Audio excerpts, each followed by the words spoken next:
For example இப்போ எனக்கு ₹50 ஒண்ணு வாங்கணும்னா, ₹50 சேர்த்ததுக்கப்புறம் டக்குன்னு போய் அத வாங்கிறாத. ₹100 சேரு.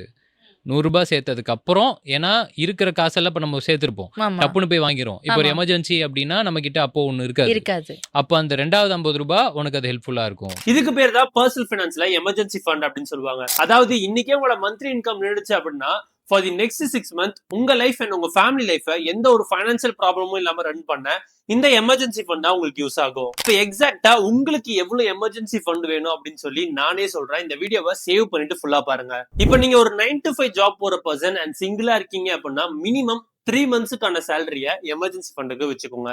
இல்ல நீங்க இப்போ ஒரு 9 to 5 ஜாப் போற பர்சன் அண்ட் மேரிடா இருக்கீங்க அப்படின்னா மினிமம் 8 மந்த்துக்கான சேலரிய எமர்ஜென்சி ஃபண்டுக்கு வச்சுக்கோங்க. இது ரெண்டுமே இல்ல நீங்க ஒரு பிசினஸ் பண்ற பர்சன் அப்படின்னா நீங்க சிங்கிளா இருந்தாலும் சரி ஆர் மேரிடா இருந்தாலும் சரி உங்களோட மந்த்லி எக்ஸ்பென்ஸை கால்குலேட் பண்ணி அட்லீஸ்ட் 1 இயருக்கான எக்ஸ்பென்ஸை எமர்ஜென்சி ஃபண்டுக்கு வச்சுக்கோங்க. இதெல்லாம் சரி ப்ரோ, இந்த ஃபண்ட் நான் எதுல வச்சுக்கிறதுன்னு கேட்டீங்கன்னா உங்களோட மொத்த எமர்ஜென்சி ஃபண்டை 2 பார்ட்ஸா பிரிச்சுக்கோங்க. 40% சேவிங்ஸ் அக்கௌண்ட்ல வச்சுக்கோங்க அண்ட் பேலன்ஸ் 60% ஒரு எஃப்டில இன்வெஸ்ட் பண்ணி வச்சுக்கோங்க.